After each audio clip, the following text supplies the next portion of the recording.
Video like जरूर कर लीजिए और ऐसे वीडियो लगातार फ्री में पाने के लिए चैनल को तुरंत सब्सक्राइब कर लीजिए और बेल आइकन को जरूर टैप कर लीजिए ताकि आगे भी सारे वीडियो आपको मिलते रहे। यूट्यूब में फॉलो करते हैं तो प्लीज ये वाला फ्री टेलीग्राम चैनल जरूर ज्वाइन कर लीजिएगा। सारे नोटिफिकेशन, सारे अपडेट यहीं पे आते हैं, ध्यान रखिए। यहाँ पे हम ज्योग्राफी देखेंगे, पूरा इंपॉर्टेंट चीजें जो हैं हमारे एग्जाम के लिए। अगर ऑल्टीट्यूड की बात करें, हाइट की बात करें, तो 3 पार्ट्स में डिवाइडेड है बिहार। पहाड़ी इलाका, माउंटेनियस रीजन्स हिमालयस का, प्लेन्स हैं गंगा के, और प्लेट्यू है साउथ में।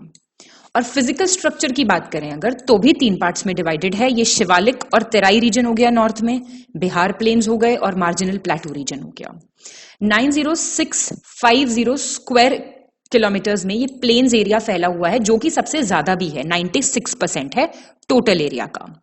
स्टेट ऑफ बिहार की बात करें तो 2 जियोमॉर्फिक रीजन्स में हम इसको डिवाइड कर सकते हैं, नॉर्थ प्लेन और साउथ प्लेन। ठीक है, गंगा नदी के नॉर्थ वाला एरिया और south plain. West to east direction में फ्लो करती है गंगा नदरन गैंजेस प्लेन में, और जो पार्ट बिहार का सदर्न बैंक ऑफ गैंजेस से टिल छोटा नागपुर प्लेटू झारखंड तक एक्सटेंड कर रहा है, that is also a plain area, मैदानी क्षेत्र है। मेजर रिवर्स जो साउथ प्लेन में है गैंजेस, वो हैं सोन, करमनशाह, फल्गु, पुनपुन और उनकी बाकी सहायक नदियां, उनकी ट्रिब्यूटरीज। सदर्न गैंजेस प्लेन जो है वो एलुवियल सॉइल से बना है, जालोड़ मिट्टी से बना है, तो बहुत फर्टाइल है क्योंकि रिवर्स फ्लो कर रही हैं, फर्टाइल सेडिमेंट्स डिपॉजिट करती हैं, तो इसलिए ये वाला जो एरिया है ये काफी फर्टाइल है, छोटा नागपुर से गंगा वाला इलाका। क्लाइमेट की बात करें तो देखिए समुद्र से तो दूर है ये, तो स्टेट ऑफ बिहार का बहुत एसिमेट्री वेदर कंडीशंस हैं, यूनिक है in terms of rainfall and temperature. Monsoon climate है, 3 मेजर सीजन्स होते हैं, समर मार्च से मिड जून तक, रेनी सीजन होता है मिड जून से मिड अक्टूबर तक, और ऑटम पतझड़ होता है मिड अक्टूबर से फरवरी तक। समर स्टार्ट होता है मार्च से और लास्ट करता है टिल मिड जून। अभी हमने देखा दिन का टेम्परेचर बढ़ता है from the month of April. Cyclonic storms Bay of Bengal से डेवलप करते हैं मई जून में, जो कि थोड़ा डिस्टर्बेंस क्रिएट यहां पे करते हैं। गया डिस्ट्रिक्ट का हाईएस्ट टेम्परेचर रिकॉर्ड किया जाता है, और रेनफॉल स्टार्ट होता है मिड जून से जुलाई अगस्त में, जहां पे काफी बारिश होती है।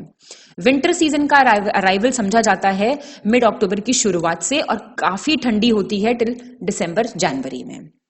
नॉर्थ ईस्टर्न पार्ट जो है स्टेट का, कौन सा part? North eastern part. Direct सवाल आएगा, कौन सा पार्ट मैक्सिमम रेनफॉल रिसीव करता है? तुरंत मार देना नॉर्थ ईस्टर्न, बस हो गई तैयारी इतनी। इसमें से क्वेश्चन आएगा, गलत नहीं होगा। इंपॉर्टेंट रिवर्स देख लीजिए, उनके पॉइंट ऑफ ओरिजिन देख लीजिए, और वो कहां जाके मिलती है, उनका कॉन्फ्लुएंस देख लीजिए। बागमती महाभारत रेंज हिमालयस की नेपाल में, कोरमाघाट खगारिया में जाके मिलती है ये। Kamla same Mahabharat range Ganges river में मिलती है, near Khadagola. Mahananda same Mahabharat range में, Ganges river near Katihar. Falgu north Chota Nagpur प्लेटो से निकलती है ये नदी, और ताल एरिया में गंगा नदी में मिलती है जाके। पुनपुन ये मध्य प्रदेश के प्लेटू से निकलती है, गंगा रिवर नियर फुतोहा मिलती है।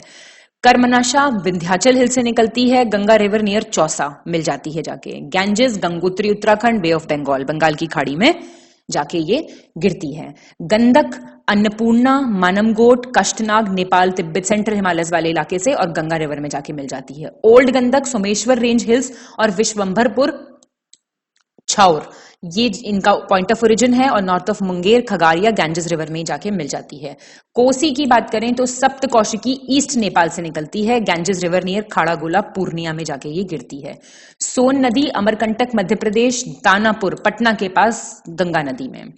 सरयू घगरा नम्फा रेंज नेपाल से निकलती है, और गैंजेस रिवर नियर छपरा में जाके मिल जाती है। बहुत इंपॉर्टेंट है, याद रखिएगा। बेसिक देखिए, ये होते हैं आसान सवाल। जब हम बोलते हैं ना कि आसान सवाल मत गलत करके आना, जो सब सही करके आएंगे, पर याद करना तो उतना आसान नहीं है ना, फैक्चुअल तो है ना डेटा, लेकिन रिवाइज करके जाइएगा। आसान सवाल बिल्कुल गलत नहीं होने चाहिए, जो किसी को भी नहीं आता होगा वो आपका सिलेक्शन नहीं रोकेंगे, ये रोकेंगे आपका सिलेक्शन। जब आप ये गलत करके आएंगे कि कोसी का ओरिजिन पॉइंट क्या है और कहां मिलती है, तब होंगे आप बाहर रेस से, तो इसलिए ढंग से पढ़ के जाइएगा। मेजर सिटीज देखेंगे, और वो कौन से रिवर बैंक पे सिचुएटेड है वो देखेंगे, और यहाँ पे मेजर वाटरफॉल्स हैं, तो पहले हम सिटीज देख लेते हैं। सोनपुर, मुजफ्फरपुर और हाजीपुर गंडक नदी के किनारे बसा है। मुकामा, बक्सर, पटना, भागलपुर, मुंगेर गंगा नदी के किनारे। गया फाल्गु नदी के किनारे। छपरा सरयू नदी के किनारे। याद रहेगा? कमेंट डाउन कर दिया करो, हाँ जी मैम बिल्कुल रहेगा, ठीक है, जोश में पढ़ो एकदम, ऐसे नहीं पढ़ो कि बड़ा जोर आ रहा है पढ़ने में। मेजर वाटरफॉल्स, करमनशाह रिवर पे मेजर वाटरफॉल्स जो है और वो एरिया दिया हुआ है Buxar. Small waterfall of Jirkund Phulwaria नदी पे, दुर्गावती कैमूर नदी पे, ककलोट नावाडा नदी पे। देखिए थोड़े से ही हैं, याद रखिएगा। जलकुंड और उनकी लोकेशन, मखदूम कुंड राजगीर। एक तो आप राजगीर वाले चलो सारे इकट्ठा पढ़ते हैं तो उससे आसान हो जाता है याद करना। राजगीर राजगीर राजगीर है, राजगीर में मखदूम कुंड, सूर्य कुंड, सप्तधरा या फिर सतधर्व कुंड, नानक कुंड, ब्रह्म कुंड। याद हो गया, 2 बार और पढ़ लो यहीं पे। मुंगेर के हैं सारे, ऋषि कुंड, सीता कुंड, गौमुख कुंड, रामेश्वर कुंड, लक्ष्मण कुंड। बस इन्हें सेपरेट कर लो, राजगीर मुंगेर 2 याद रखने हैं और फटाफट से कर जाओ। चलो, मिट्टी 90% जो स्टेट की मिट्टी है वो एलुवियल सॉइल्स है, जो कि फॉर्म होती है सेडिमेंट से। बेसिक ज्योग्राफी आप लोगों ने पढ़ी होगी, उम्मीद है मुझे अब आपसे इतनी। एलुवियल प्लेन्स से लाई जाती है, रिवर्स जो आ रहे हैं एलुवियल प्लेन से नॉर्थ में और साउथ रिवर गैंजेस के।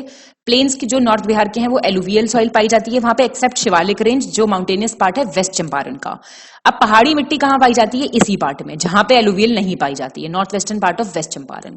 तेराई सॉइल जो है वो एक्सटेंड हो रही है from Champaran hills in the west to Kishanganj, northern border में आते आते, और फेवरेबल है जूट, पैडी और शुगर केन के लिए। कोर्स सीरियल्स, मोटा अनाज कहाँ? रेड सैंडी सॉइल में उगता है, प्लेट्यू फॉर्म करता है ये कैमूर रोहतास रीजन का। बाल्थर सॉइल, यहाँ पे क्या होता है? छोटे छोटे पत्थर और वो होती है रेत, येलो और रेड कलर की होती है ये। इसमें जो एग्रीकल्चर होता है वो किस चीज का होता है? मेज, तुर, ग्राम, ज्वार, मिलेट और कुल्थी। Asbestos soil Rajauli block Nawada में पाई जाती है, याद रखना, डायरेक्ट क्वेश्चन आ सकता है। साउथ में गैंजेस के लाई करता है एरिया ऑफ ताल, ओल्ड एलुवियल या फिर बाल्थर सॉइल। खादर सॉइल कहां मिलेगी? लोअर वैली में मिलेगी, Gandak, Burhi Gandak, valley of Ganges, Kosi और महानंदा वैली में। अच्छा, ये खादर, तेरई, भंगर ये सब आता है आप लोगों को? पता है ये सारी चीजें कौन सी है? चलिए आप मुझे ढूंढ के बताइए, सर का ट्रिक है एक बहुत बढ़िया जिससे ये याद हो जाता है। ठीक है, बताइए मुझे क्या है वो ट्रिक और फुल फॉर्म बताइए उसकी। बहुत ही बढ़िया ट्रिक है, बताइएगा। ग्रे कलर्ड सॉइल जो है वो ताल सॉइल है, बहुत फर्टाइल है और पानी सूखने के बाद राबी क्रॉप काफी गुड, मतलब अच्छा होता है इस लैंड पे। ओल्ड सॉइल का जो एलुवियल या फिर बंगार सॉइल जो है वो कोसी रीजन में पाया जाता है, और ये लाइट ब्राउन कलर की सॉइल होती है, इसको करेल या फिर केवाल बोलते हैं, मार्क करो इसको, वेरी इंपॉर्टेंट। एग्रीकल्चर से रिलेटेड कुछ फैक्ट्स देख लीजिए। बिहार की इकोनॉमी बेस्ड है एग्रीकल्चर पे। बिहार में 6.6% एरिया है जो फॉरेस्ट से कवर्ड है और 86% से ज्यादा लोग जुड़े हैं एग्रीकल्चर से। मेजर फूड क्रॉप्स देख लीजिए, पैडी, धान, वीट, मेज, पल्सेस, और कैश क्रॉप्स देख लीजिए, sugar cane, potato, tobacco, oil seeds, onion, chilli और जूट। पैडी सारे डिस्ट्रिक्ट्स में कल्टिवेट होता है बिहार के, very important. Rice main cash crops है। राइस और मेन कैश क्रॉप्स कौन सी हैं? राइस मेन कैश क्रॉप नहीं है, राइस और मेन कैश क्रॉप्स कौन सी हैं? अभी जो हमने ऊपर देखी, this is rice is known as the staple food, ये 2 बार रिपीट हो गया, स्टेपल फूड है ये स्टेट का। वीट सेकंड मेजर क्रॉप है after rice in terms of production. Jehanabad, Patna, Gaya, Rohtas, Kaimur, Siwan ये लीडिंग डिस्ट्रिक्ट्स हैं गेहूं के प्रोडक्शन में। मेज तीसरा इंपॉर्टेंट क्रॉप है, 3 देख लिए ना, चावल, गेहूं और मक्का। ये 8% से ज्यादा एरिया में सो किया जाता है। बेगूसराय को बोलते हैं होम ऑफ मेज इन बिहार। ठीक है, अब हम मेजर क्रॉप्स देखेंगे और उनके ग्रोइंग एरियाज देखेंगे बिहार में। मैच द फॉलोइंग में आ सकता है, बहुत इंपॉर्टेंट है। क्रॉप्स देखिए, राइस मुंगेर, नालंदा, चंपारण, पूर्णिया, सिवान, गोपालगंज, समस्तीपुर, पटना, काटेहार, सहरसा और मधुबनी। वीट मुजफ्फरपुर, वैशाली, चंपारण, समस्तीपुर, पटना, सहरसा, भागलपुर, मुंगेर, गया, रोहतास और नालंदा। मिले मोटे अनाज, पटना, बक्सर, कैमूर, रोहतास, भोजपुर, मुंगेर और गया। Barley and millet, Kaimur, Buxar, गया, मुंगेर, चंपारण, पूर्णिया, दरभंगा और मुजफ्फरपुर। मेज दरभंगा, मुजफ्फरपुर, चंपारण, सहरसा और सारण। पिजन पी सारण, मुजफ्फरपुर और दरभंगा। क्या होता है पिजन पी? बता सकता है कोई? बताइए जरा, पिजन पी कौन सी दाल होती है? ग्राम, चना, मुंगेर, पटना और गया। Lentil, Champaran, Patna, Gaya. Linseed, Bhagalpur, Tirhut, Patna. Mustard, Tirhut, Purnia, Patna. Sesame seeds, til, Gaya. Tobacco, Purnia, Samastipur, Muzaffarpur और दरभंगा। जूट, सहरसा, कटिहार, पूर्णिया, चंपारण, दरभंगा और मुजफ्फरपुर। शुगर केन, सिवान, सरन, चंपारण, भागलपुर, मुजफ्फरपुर, दरभंगा, गया, गोपालगंज, मुंगेर, पटना, बक्सर, कैमूर, रोहतास और भोजपुर। तो ये टेबल है, आप देख के जाइएगा, एक आध सवाल यहां से आ सकता है। मेजर सोर्स इरिगेशन का जो है बिहार में वो कैनाल्स, पॉन्ड, ट्यूबवेल्स और वेल्स है। ट्यूबवेल्स और कैनाल्स का काफी इंपॉर्टेंट प्लेस है। कुछ ही एरिया ऐसा है जो पॉन्ड्स और वेल्स के द्वारा इरिगेट किया जाता है। 37% से ज्यादा एरिया कैनाल्स के थ्रू इरिगेट किया जाता है। गोपालगंज डिस्ट्रिक्ट का पर्टिकुलरली नाम है इसमें क्योंकि ये इरिगेशन जो है यहाँ पे वो थ्रू पॉन्ड्स है, तालाब से है।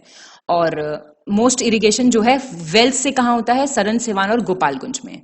साउथ बिहार में 89% टोटल इरिगेटेड लैंड जो है वो ट्यूबवेल से इरिगेट किया जाता है।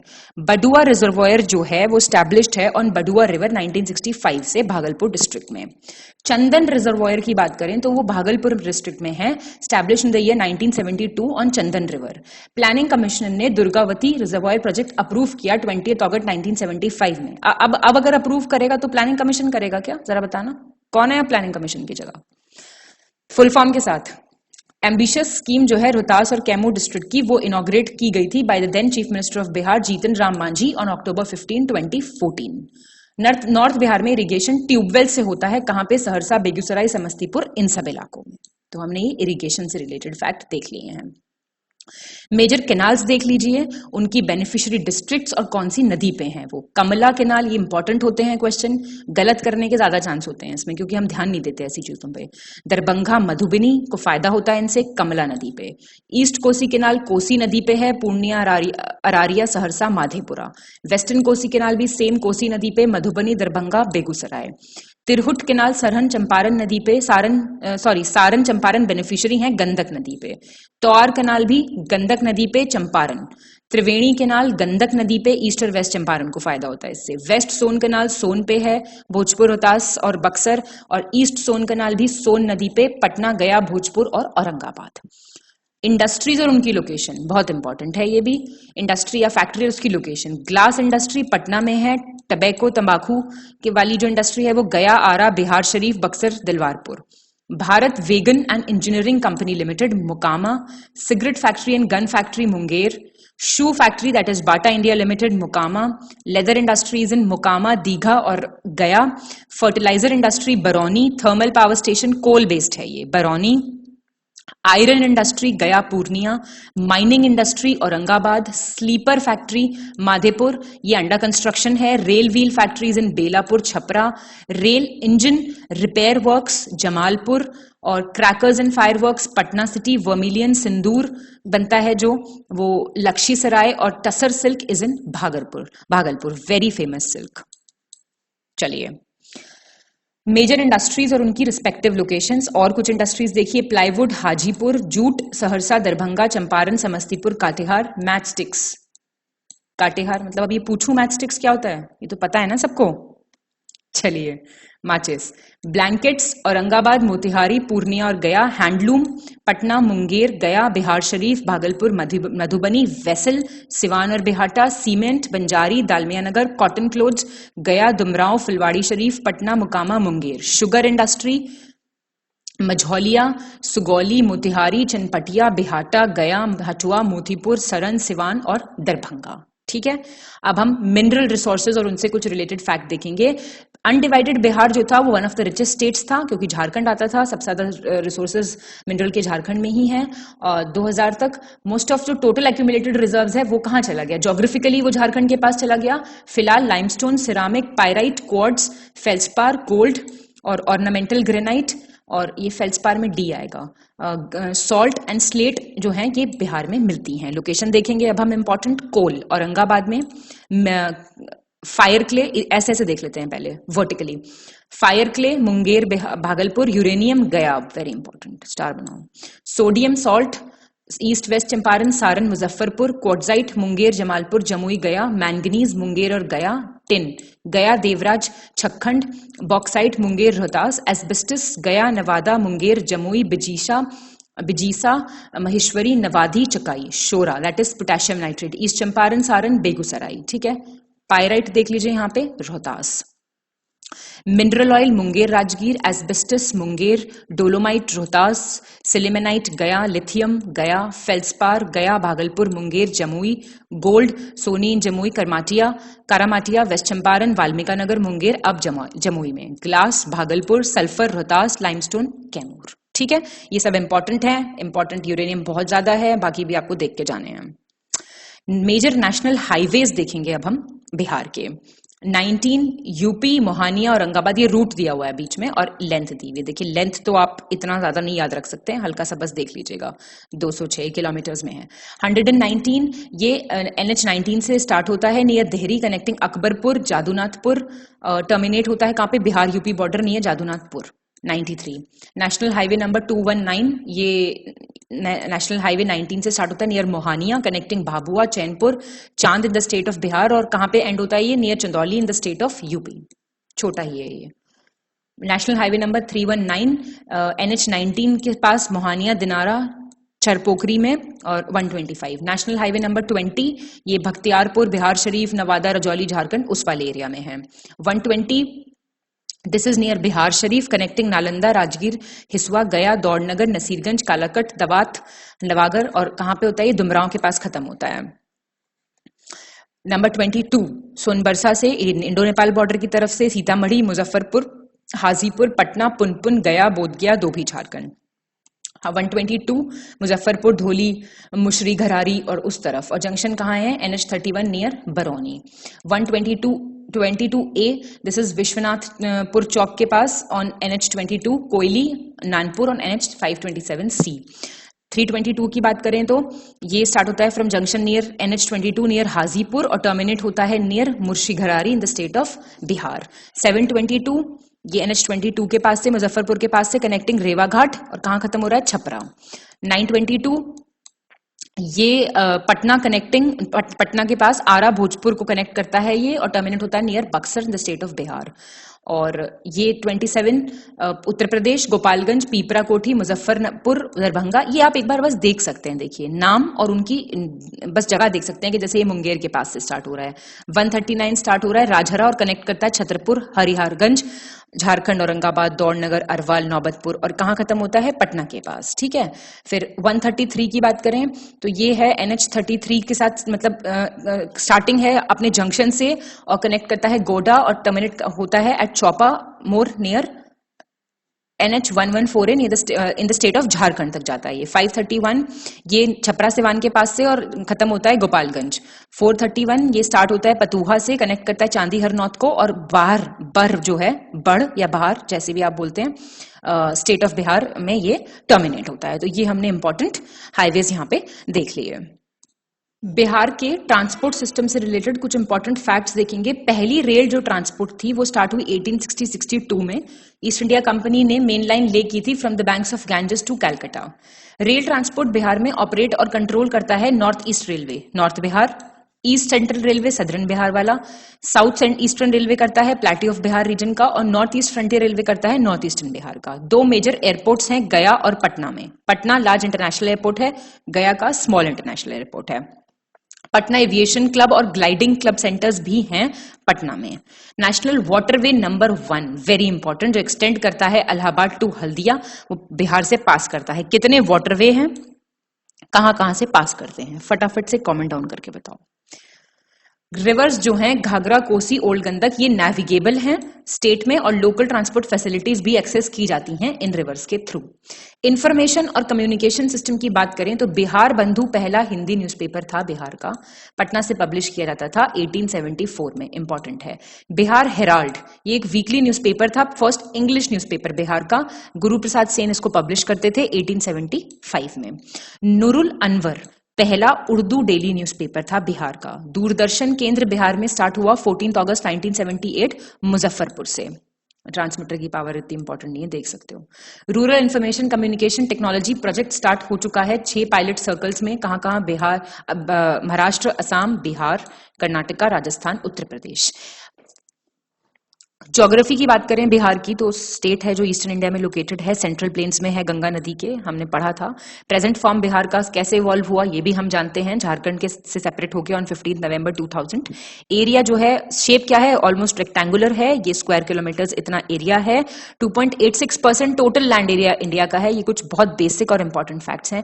13वां लार्जेस्ट स्टेट है इंडिया का इन टर्म्स ऑफ एरिया, और 2011 सेंसस के हिसाब से पॉपुलेशन जरा देख के जाना, ये बहुत इंपॉर्टेंट है, ये नंबर याद रखना। थर्ड लार्जेस्ट स्टेट है in terms of population. Geographical extent भी आप एक बार देख सकते हैं, पूछा जा सकता है, ज्यादा ही मूड खराब है एग्जामिनर का। तो इस तरीके से लैटिट्यूडनल एक्सटेंट हुआ 30 और लॉन्गिट्यूडनल एक्सटेंट हुआ about 50। Length 345 north to south है और ईस्ट टू वेस्ट है 483। नेपाल लोकेटेड है नॉर्थ बॉर्डर पे, जो इंटरनेशनल बॉर्डर है ऑफ कोर्स, और 7 डिस्ट्रिक्ट जो टच करती हैं, मैं आपको पहले भी बता चुकी हूँ, वेस्ट चंपारण, ईस्ट चंपारण, सीतामढ़ी, मधुबनी, सुपाल और अरारिया और किशनगंज। ठीक है। वेस्ट बंगाल ईस्टर्न बॉर्डर पे है और 3 डिस्ट्रिक्ट को टच करता है, किशनगंज, पूर्णिया, काटिहार। ये बहुत इंपॉर्टेंट फैक्ट्स हैं, ये पक्का पूछे जाते हैं। झारखंड सदर्न बॉर्डर पे है, 7 डिस्ट्रिक्ट टच करता है, भागलपुर, बांकू, जमुई, नवादा, गया, औरंगाबाद, रोहतास। और यूपी वेस्ट बॉर्डर पे है, 8 डिस्ट्रिक्ट टच होती हैं यूपी से, रोहतास, कैमूर, बक्सर, भोजपुर, सरन, सिवान, गोपालगंज और वेस्ट चंपारण। 13 डिस्ट्रिक्ट्स जो बिहार की हैं वो ना तो कोई इंटरनेशनल बाउंड्री डिटरमिन करती हैं, ना ही किसी स्टेट को टच करती हैं। और 38 डिस्ट्रिक्ट्स में से लार्जेस्ट डिस्ट्रिक्ट जो है in terms of area west Champaran है और स्मॉलेस्ट है शेखपुरा, बहुत इंपॉर्टेंट। गया और जो जमुई है वो सदर्न मोस्ट पार्ट में लोकेटेड है और सबसे वेस्ट चंपारण नॉर्थ में है, और बॉर्डर का बिहार का बॉर्डर स्टार्ट होता है कैमूर डिस्ट्रिक्ट वेस्ट से और किशनगंज तक जाता है। पूरा का पूरा स्टेट नॉर्थ में सिचुएटेड है ट्रॉपिक ऑफ कैंसर के, ये तो खैर पता ही है आपको। ज्योग्राफिकल स्ट्रक्चर्स देख लीजिए, स्ट्रक्चरल फीचर्स, शिवालिक हिल्स और Terai region, Gangetic plain, southern plateau region. अगर स्ट्रक्चरल पॉइंट ऑफ व्यू की बात करें तो रॉक्स जो हैं वो प्री कैम्ब्रियन पीरियड से लेके चतुर्थ कल्प तक के बिहार में पाए जाते हैं। सदर्न पार्ट प्लेट्यू में पाए जाते हैं प्री कैम्ब्रियन पीरियड के, और किस फॉर्म में, धारवार फॉर्मेशंस के फॉर्म पे और विंध्यन फॉर्मेशंस में। ओल्डेस्ट रॉक जो यहाँ पे प्रेजेंट हैं वो सदर्न प्लेट्यू में है of the large Pangaea continent. ये लेटेस्ट टोपोग्राफी जो है नॉर्दर्न माउंटेन रेंज की वो एल्पाइन है। ज्योग्राफिकल पॉइंट ऑफ व्यू से सबसे प्रोबेबल टाइम ऑफ डेवलपमेंट जो है इस टोपोग्राफी का वो मिडीवियल टाइम है, और जो इंटरमीडिएट गैंजेटिक प्लेन है ये बिल्ट है इन चतुर्थ महाकल्प। कंस्ट्रक्शन कंटिन्यूड है आज तक, और नया जो स्ट्रक्चर ये बनता जा रहा है वो एक्सपैंड होता जा रहा है। 4 तरह की चट्टानें, 4 टाइप्स ऑफ रॉक्स मिलती हैं, धारवाड़, विंध्यन, टर्शरी, क्वाटरनरी। और ये मुझे आपसे उम्मीद है कि आपने ये बेसिक ज्योग्राफी पढ़ी है। नहीं पढ़ी है तो आप हमारे चैनल पे एकदम से पढ़ लीजिए, इसको रोक के पहले थोड़ा सा ज्योग्राफी पढ़ के उसके बाद अपना वापस से स्टार्ट कर दीजिए। एक ये भी तरीका है, और दूसरा ये है कि अपना इसको कंप्लीट कर लो और साइड में लिखते जाओ कि हमें ये चीजें देखनी है, क्योंकि मैंने यहाँ पे ये सब समझाना स्टार्ट करा तो बहुत टाइम चला जाएगा, फिर वो बिहार से हट के हम इंडियन ज्योग्राफी पे आ जाएंगे, वर्ल्ड ज्योग्राफी में, बल्कि फिजिकल में आएगा ये सब कुछ। Dharwar rocks, Precambrian area Dharwar rocks मिलती हैं Kharagpur hills of Munger district, Jamui, Bihar Sharif, Nawada, इन सब जगहों पे। और जो यहाँ पे मिलती हैं ये जो हिल्स हैं ये छोटानागपुर प्लेट्यू का पार्ट हैं। फॉर्मेशन के टाइम पे मीजोइक पीरियड में ये प्रेशर फोर्स की वजह से इफेक्ट हुआ और जिससे ये बहुत सारी सबमर्ज्ड वैलीज बन गई। उसके बाद एलुवियम डिपॉजिट हुआ, जो नदियां लेके आई, ये सेपरेट हो गई मेन प्लेट्यू से। रॉक्स जैसे कि स्लेट, क्वार्टजाइट, फाइलाइट यहाँ पे मिलती हैं। ये इग्नियस टाइप्स ऑफ रॉक्स हैं। कितने तरह की रॉक्स होती हैं जो हम मेनली पढ़ते हैं, जो कि कैसे बनती हैं, due to the effect of extreme pressure and heat over a long period of time. Asbestos के डिपॉजिट्स भी इन्हीं रॉक्स में मिलते हैं। और pre Cambrian era Dharwar rocks जो हैं वो खड़गपुर हिल, जमुई, बिहार शरीफ, इन सब जगहों पे भी पाई जाती हैं। ठीक है। विंध्यन रॉक, ये भी प्री कैम्ब्रियन एरा से बनी है, साउथ वेस्टर्न पार्ट में है बिहार के, सोन रिवर से रोहतास और कैमूर डिस्ट्रिक्ट तक। एलुवियल डिपॉजिट्स इनके टॉप पे पाए जाते हैं सोन वैली में, और कैमूर ऑर्डर की और सिमरी ऑर्डर की रॉक्स भी यहाँ पे पाई जाती हैं। और पायराइट मिनरल मिलता है इनमें, इंपॉर्टेंट है, जिससे सल्फर बनता है, जो सल्फर एमिट करता है बेसिकली। फॉसिलाइज्ड रॉक्स हैं लाइमस्टोन, डोलोमाइट, सैंडस्टोन, क्वार्टजाइट, और ये हॉरिजॉन्टल हैं। ठीक है, परतों में मिलती हैं ये। अबंडेंस फॉसिल्स का इन रॉक्स में प्रूफ करता है कि मरीन डिपॉजिट्स का एरिया रहा होगा ये पास्ट में। और वोल्केनिक फॉर्मेशन का एविडेंस कहां से मिलता है, नवीनगर, औरंगाबाद से। एलुवियम का जो डेप्थ है इस प्लेन में वो 100 मीटर से 900 मीटर है और मैक्सिमम डेप्थ 6000 मीटर तक है। डीपेस्ट एलुवियम डिपॉजिट्स पटना के आसपास मिलते हैं। टर्शरी रॉक की बात करें तो ये शिवालिक वाले एरिया में मिलता है, जो ये सदर्न मोस्ट रेंज होती है। पैरेलल रेंजेस है ना हिमालय की, पढ़ा है नहीं पढ़ा है? तो सदर्न मोस्ट शिवालिक है ये। इसका फॉर्मेशन रिलेटेड है टू मायोसीन और प्लियोसीन जियोलॉजिक पीरियड, और सेकंड और थर्ड अपलिफ्ट जो हुआ था हिमालयन माउंटेन्स का उससे रिलेटेड है ये। सैंडस्टोन और बोल्डर क्ले मिलते हैं यहाँ पे। लोअर पार्ट जो है टर्शरी रॉक्स का वो उसमें कॉन्ग्लोमरेट रॉक्स हैं, पेट्रोलियम और नेचुरल गैस मिलते हैं इन रॉक्स में, ये तो पढ़ा ही होगा आपने टेथिस सी के डिपॉजिट से। सैंडस्टोन और दूसरी बार रिपीट हो गया, काट दो इसको। चलो, क्वाटरनरी रॉक, ये फ्लैटेंड रॉक है, फ्लैटेंड रॉक के फॉर्म में मिलता है गैंजेटिक प्लेन्स में। इनका जो डेवलपमेंट है वो आज तक कंटिन्यूड है। ये रेमिनेंट है टेथिस सीज का जो फॉर्म हुआ था by the deposits of sediments bought by Ganges and it's tributaries. Himalayan mountains जो है वो डेवलप हुए थे ड्यू टू कंप्रेसिव फोर्सेस। जो डिपॉजिट्स हुए टेथिस सी के उस टाइम पे जब वो डेवलप हो रहे थे बाय कंप्रेशन, एक बड़ा सा ट्रफ बन गया था। कहाँ पे? साउथ में हिमालयस के। तो वहां पे रिवर्स ने डिपॉजिट करना स्टार्ट कर दिया, और प्लेट्यू पार्ट से गोंडवाना लैंड और रिवर्स जो हिमालय से आ रही थी, इस ट्रफ ने प्लेन का फॉर्म ले लिया। यही बेसिक ज्योग्राफी है इसकी। और प्लेन जो है वो फॉर्म हुआ एलुवियल, सैंड ग्रेवल रॉक और कॉन्ग्लोमरेट रॉक से। बहुत स्लोपिंग ग्राउंड है ये, और एलुवियल डेप्थ है इसकी 100 मीटर से 900 मीटर और मैक्सिमम 6000 मीटर तक जाती है, ये हम पढ़ चुके हैं। प्लेन जो है ये बना है rocks made up of alluvial, sand gravel stone और कॉन्ग्लोमरेट से। ये फिर से रिपीट हो गया, काट दो इसको, ये पूरा काट दो, बस यहां तक पढ़ना है आपको। चलो, शिवालिक हिल्स और Terai region of north. Shivalik mountain region की बात करें तो नदरन बॉर्डर जो है वेस्ट चंपारण का एक्सटेंशन है, वो वहां पे एक्सटेंशन है शिवालिक रेंज का।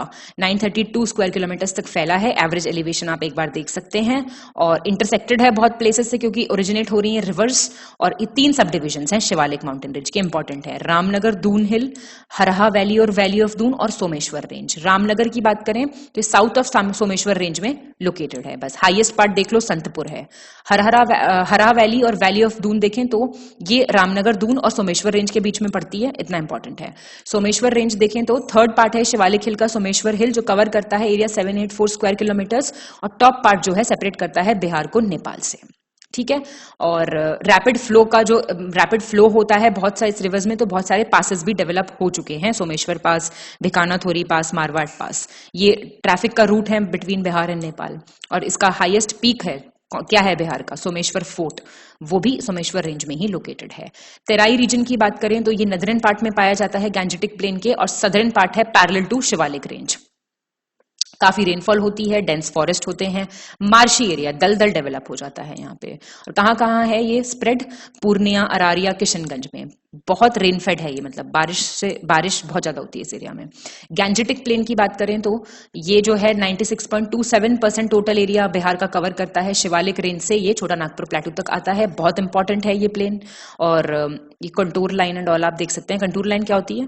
जो इक्वल हाइट होते हैं ना जिन लोगों के सी लेवल से ऊपर, उनको ज्वाइन करें तो वो कंटूर लाइन बन जाती है। स्लोप जो है इस प्लेन का वो वेस्ट टू ईस्ट है, और ग्रेडियंट जो है वो नीचा है थोड़ा। ये फील्ड वाइडर है वेस्ट में, और फिर विड्थ इसकी डिक्रीज होती आती है जैसे जैसे आप ईस्ट की तरफ आते जाते हैं। 2 तरह से डिवाइडेड है प्लेन ऑफ बिहार। अगर बात करें गैंजेस की तो अभी ऊपर बता चुकी हूं मैं तो एक चीज कई बार, नदरन गैंजेटिक प्लेन और सदरन गैंजेटिक प्लेन। नदरन की बात करें तो ये कौन सी नदियों के डिपॉजिट से बना होगा? गंगा और उसकी नदरन ट्रिब्यूटरीज। आप इसका थोड़ा एरिया देख सकते हैं।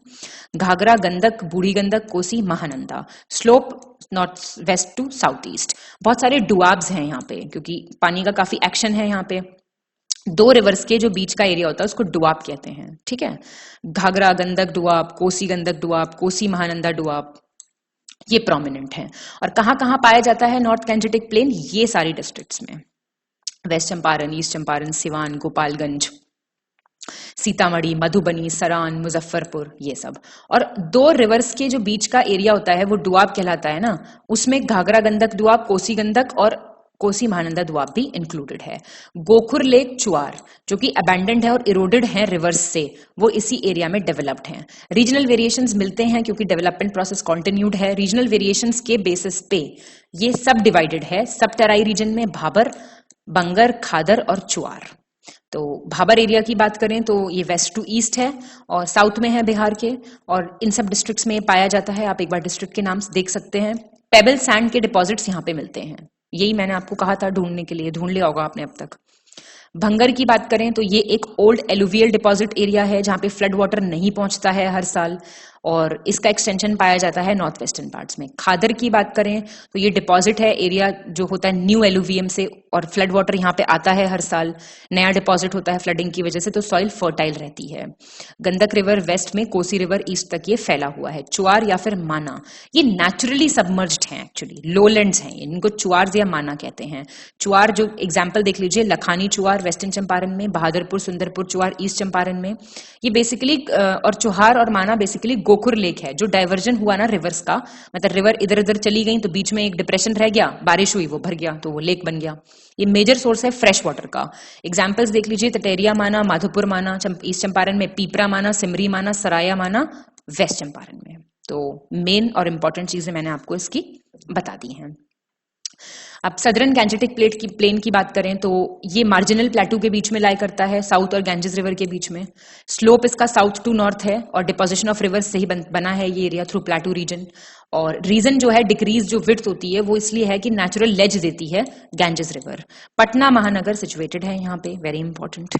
और ये जो मतलब रिवर्स जो हैं जो यहाँ पे फ्लो करती हैं वो है पुनपुन, किऊल, फाल्गु, और फाल्गु जो है वो एंड करती है ताल रीजन, ऊपर बताया था मैंने आपको।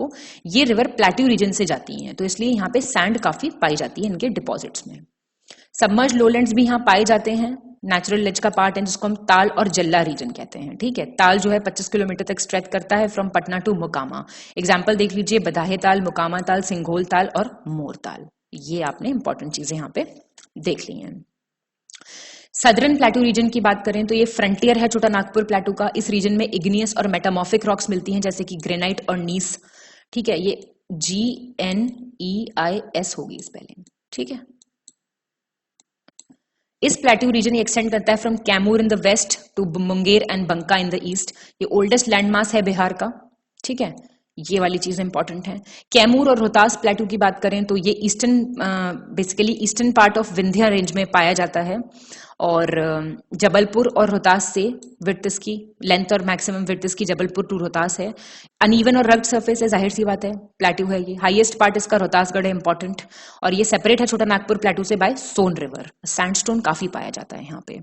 हिल एरिया गया का देख लीजिए, गया औरंगाबाद नवादा में पाई जाती हैं। ये एक्सटेंशन है प्लेन्स का ही, जेथियान, हिंदास, हल्दिया, ये इंपॉर्टेंट है। रामशिला, प्रेतशिला, भूतशिला, कतारी, ब्रह्मयूनी, ये सब विसिनिटी में लोकेटेड हैं गया सिटी के।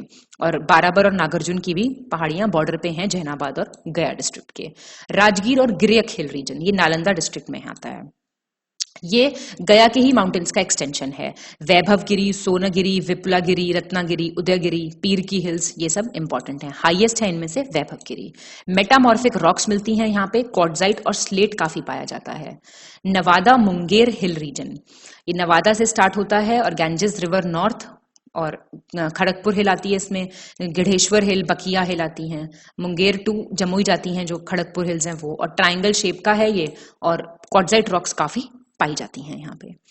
ठीक है, तो ये चीज हम अभी देख चुके हैं। यहाँ पे आपने देखा ही था कि ज्योग्राफिकल डिफरेंस अगर देखें जो स्ट्रक्चर और रिलीफ में, तो 3 मेजर फिजिकल डिविजन्स में ये डिवाइडेड है, शिवालिक, गैंजेटिक प्लेन और छोटा नागपुर फ्रंटियर प्लेटू। ये सब आप देख चुके हैं। और इसमें देखें तो कैमूर प्लेटू के बारे में भी आप देख चुके हैं। सब मैं आपको यहाँ पे जो लिखा है वो मैं बता चुकी हूँ। और अगर इक्वालिटी ऑफ नेचुरल और सोशियो कल्चरल एलिमेंट्स की बात करें तो प्रोफेसर इनायत अहमद और प्रोफेसर राम प्रवेश सिंह ने 10 ज्योग्राफिकल रीजन्स में बिहार को डिवाइड किया है। आप देख सकते हैं, Terai, Ghaghra Gandak doab, Gandak Kosi doab, Kosi Mahananda doab, Karmanasha Son doab, Son Kiul doab, east central Bihar plain, Ganges diara region, Kaimur plateau और एस्बेस्टस वाला रीजन। ठीक है, तो ये अब थोड़ा थोड़ा आप देख सकते हैं। तराई रीजन, जैसा जो चीज मैं बता चुकी हूँ, ये उसी को मतलब दूसरी तरीके से प्रेजेंट किया हुआ है, बस ये है क्योंकि डिवाइड किया था किसी प्रोफेसर ने इस तरीके से। ये नॉर्थ वेस्टर्न पार्ट और नॉर्थ ईस्टर्न पार्ट में आता है। कल्टिवेबल लैंड नहीं है क्योंकि एनुअल रेनफॉल बहुत ज्यादा है, और यहाँ पे इन हिल्स पे एग्रीकल्चर जो ट्रेडिशनल मेथड्स और नई टेक्नोलॉजी से दोनों से होता है। और नॉर्थ ईस्टर्न तराई रीजन में आते हैं पूर्णिया, अरारिया और किशनगंज। मोस्ट रेन प्रोन है ये, हमने ऊपर भी देखा था। पैडी, जूट और शुगर केन काफी होता है, मार्शी और डेंस फॉरेस्ट हैं। ठीक है, घाघरा गंदक दो आप देखेंगे अगर आप, तो ये वो प्लेन एरिया है जहां पे 120 सेंटीमीटर एनुअल रेनफॉल होता है। वाइड एलुवियल प्लेन है और सारण, सिवान, गोपालगंज में पाए जाते हैं। पैडी, मेज, शुगर केन ये सब होता है यहाँ पे, और प्रोडक्शन ज्यादा है शुगर केन का, तो शुगर इंडस्ट्री वेल डेवलप्ड है। मेजर सेंटर्स देख लीजिए शुगर इंडस्ट्री के, गोपालगंज, छपरा, सिवान, मीरगंज, मेहरोरा। गंडक कोसी दो आप देखें तो ये सारी डिस्ट्रिक्ट्स हैं जो इंक्लूडेड है इसके एरिया में, और शुगर इंडस्ट्री और फ्रूट प्रोसेसिंग इंडस्ट्री काफी है यहाँ पे दरभंगा मैंगो, मुजफ्फरपुर लीची, हाजीपुर बनाना, ये सब प्लांटेशन क्रॉप है यहाँ पे। अच्छा, किसी को यहाँ पे जीआई सर्टिफिकेट मिला हुआ है क्या इनमें से किसी क्रॉप को, फ्रूट को, क्रॉप को? तो बताइए आप जरा मुझे कमेंट डाउन करके। इंटरलिंकेज करते रहिए चीजों का, तो बेटर चीजें तैयार होती हैं और कॉन्सेप्ट बनता है, फिर रटते नहीं है आप। मेन क्रॉप्स वही सेम है, paddy, maize, sugar cane, wheat, barley. Centres जो शुगर इंडस्ट्री के वो हैं चनपातिया, सुगौली, समस्तीपुर, मोतिहारी, बगाहा, और बरौनी बहुत फेमस इंडस्ट्रियल एरिया है यहाँ पे। Fertilizer factory, oil refinery, thermal power station है। मिल्क इंडस्ट्री काफी डेवलप्ड है बरौनी और मुजफ्फरपुर में। कोसी महानंदा का दुआब आपने ऊपर देखा है क्या होता है। ये सब डिस्ट्रिक्ट्स पूर्णिया, अरारिया वगैरह आते हैं इस रीजन में। फ्लड अफेक्टेड एरिया है ये, बैकवर्ड है in terms of agriculture industry. Excessive rainfall होती है, कोसी और उसकी ट्रिब्यूटरीज वो लाती हैं फ्लड। सौरो ऑफ बिहार कौन सी नदी को कहते हैं, बताएगा कोई? एग्रीकल्चर यहाँ पे होता है, फ्यूचर फार्मिंग ज्यादा ब्राइट नहीं है क्योंकि फ्लडिंग की पॉसिबिलिटी बहुत ज्यादा है। करमनशा, सोन, दुआब, भोजपुर, रोहतास ये सब डिस्ट्रिक्ट्स आते हैं। कंपैरेटिवली कम रेनफॉल है यहाँ पे। सिस्टमैटिक कैनाल सिस्टम है, बैरेज बनाया हुआ है ऑन सोन रिवर। अच्छा सिस्टम है इरिगेशन का थ्रू कैनाल्स। रूरल पॉपुलेशन काफी है, वीट, पल्सेस, ऑयल सीड्स होते हैं यहाँ पे। राइस मिल जो है गुरोन है स्टेट में मोस्ट अबंडेंटली। सोन, क्यूल, दुआब की बात करें तो ये जो है साउथ बिहार के प्लेन्स में लोकेटेड है, लो रेनफॉल वाला एरिया है और यहाँ पे सूखा पड़ता है। पटना, जहानाबाद, गया, नालंदा, औरंगाबाद ये सब डिस्ट्रिक्ट्स आते हैं यहाँ पे। और ईस्ट सोन कैनाल सिस्टम यहीं पे डेवलप्ड है। पैडी, वीट, ग्राम, लेंटिल्स, खिसरी ये सब यहाँ पे क्रॉप्स होती है। सिल्क टेक्सटाइल इंडस्ट्री काफी है बिहार शरीफ ऑफ ओबरा में। Handloom industry, rug industry developed है यहाँ पे। Cement industry, edible oil industry Aurangabad में डेवलप्ड है। Plain of east central Bihar, Munger, Banka, Bhagalpur district आते हैं इसमें, और लेस डेवलप्ड एरिया है ये, बैकवर्ड है, प्रॉपर इरिगेशन फैसिलिटीज नहीं अवेलेबल हैं, और कुछ रिजर्वायर्स भी हैं यहाँ पे, चंदन, क्यूल और बरुआ। और gun, tobacco, milk industry developed है यहाँ पे मुंगेर में। सिल्क इंडस्ट्री भागलपुर में भी देखा था ना आपने, टसर सिल्क। गंगा दियारा रीजन, ये सब रिवीजन चल रहा है आपका, एक तरह से देख लीजिए आप, टैबुलर फॉर्म में चीजें आपको दी जा चुकी हैं और बाकी की और अभी आपको सब मिल जाएंगी। एरिया जो है फ्लड से इफेक्टेड रहता है काफी, तो इसको दियारा बोलते हैं। एलुवियल, नया एलुवियल एरिया है ये। फार्मर्स टेम्पररी डोमिसाइल्स बना के रहते हैं यहाँ पे और कल्टीवेशन करते हैं। भूसे के और बैम्बू के बने हाउसेस होते हैं यहाँ पे जिनको हटा लिया जाता है बाढ़ आने से पहले। राबी क्रॉप्स के लिए फेमस है ये। अच्छा, कौन कौन सी होती है, खरीफ और राबी, और तीसरी कौन सी होती है, जायद? जरा एग्जाम्पल लिख के बताइए मुझे, 2-3 एग्जाम्पल बताइए, 4 एग्जाम्पल्स बताइए। राबी क्रॉप के 4 एग्जाम्पल्स, खरीफ के और जायद के बताइए। हर साल नया दियारा रीजन डेवलप हो जाता है क्योंकि हर साल नई फ्लड आ जाती है। कैमूर प्लेटू की बात करें तो ये कैमूर और रोहतास डिस्ट्रिक्ट में है। ये विंध्या माउंटेन्स का पार्ट है, 350 मीटर ऊंचा है। मेन क्रॉप्स देख सकते हैं वही होंगी सेम जो आप ओवरऑल स्टेट में पढ़ रहे हैं, बस थोड़ा सा एरिया आपको ध्यान रखना है कि कौन सी क्रॉप किस एरिया में होती है। अब पहाड़ी क्षेत्र है तो स्टोन बेस्ड इंडस्ट्रीज काफी डेवलप्ड है यहाँ पे। पायराइट्स, फॉस्फेट कैमूर प्लेटू में। पायरस बेस्ड सल्फर इंडस्ट्री भी स्टैब्लिश्ड है अमझोर में। Limestone based cement industry developed है बंजारी में। एस्बेस्टस रीजन की बात करें अभ्रक प्रदेश की, तो ये एस्बेस्टस स्ट्रिप है कोडरमा डिस्ट्रिक्ट इन झारखंड जो एक्सटेंड करती है till the plateau region of Bihar, Jhabua, Jamui, गया और नवादा में। ब्लेंडेड मिलता है एस्बेस्टस सैंडी सॉइल के साथ। वुड, टसर, लैक्यूर प्रोड्यूस होते हैं इस रीजन में, और पैडी, पल्सेस, ऑयल सीड्स भी प्रोड्यूस होते हैं एज एग्रीकल्चर गुड्स। तो ये मेन ज्योग्राफिकल रीजन्स हमने यहाँ पे कंप्लीट कर लिए हैं। ड्रेनेज सिस्टम देखेंगे अब हम। रिवर्स की बात करें तो ड्रेनेज सिस्टम क्या होता है, वो सिस्टम जो किसी नदी ने बनाया है following the gradient by the action of surface streams, reverse और लेक्स। गैंजेस रिवर जो है ये बेसिस है रिवर सिस्टम में, रिवर सिस्टम का बिहार में। गंगा और उसकी सहायक नदियों ने ही सबसे इंपॉर्टेंट रोल प्ले किया हुआ है in developing the land of Bihar. 90% जो सरफेस एरिया है वो ड्रेनेज ऑफ रिवर से ही डेवलप्ड है। एवरेज एनुअल रेनफॉल की बात करें तो वो 780 मिलीमीटर्स है, जिसकी वजह से स्टेट का जो नेटवर्क ऑफ रिवर्स है वो मतलब रिवर पेरेनियल रहती है क्योंकि बारिश अच्छी खासी होती है। अगर बात करें फ्लो और सिस्टम, फ्लो सिस्टम और ओरिजिन की, तो बिहार का जो ड्रेनेज सिस्टम है वो डिवाइडेड है दो क्लासेस में, हिमालयन रीजन की नदियां और प्लेट्यू और पेनिनसुलर रीजन की नदियां। अच्छा, इन दोनों ही जो ये नदियां हैं ये मर्ज करती हैं गैंजेस रिवर में ही। हिमालयन रीजन्स की हिमालय से आती हैं प्लेन्स में होते हुए नॉर्थ बिहार के पैरेलल और इरोजनल फ्लो सिस्टम बनाती हैं, फिर अपना पाथ चेंज करती हैं, फिर ईस्ट टू वेस्ट माइग्रेट कर जाती हैं। रूट कॉज जो है इस ट्रांसफर का, ये क्या है? रोटेशन स्पीड है ना अर्थ की, जिसकी वजह से इरोजन जो है वो वेस्ट कोस्ट पे है। अच्छा, रोटेशन किस डायरेक्शन में हो रहा है अर्थ का, बताइए जरा। कोसी सबसे फेमस है अपना रास्ता बदल लेने में।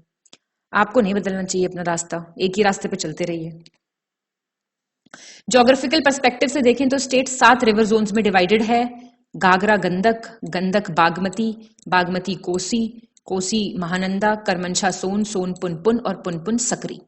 गंगा की बात करें तो सेंट्रल पार्ट में फ्लो करती है बिहार के वेस्ट से ईस्ट। इंडिया की लॉन्गेस्ट रिवर है, 2500 किलोमीटर लेंथ है, लगभग 445 किलोमीटर बिहार में फ्लो करती है। अच्छा, गंगा किन किन स्टेट से फ्लो करती है जरा बताइए।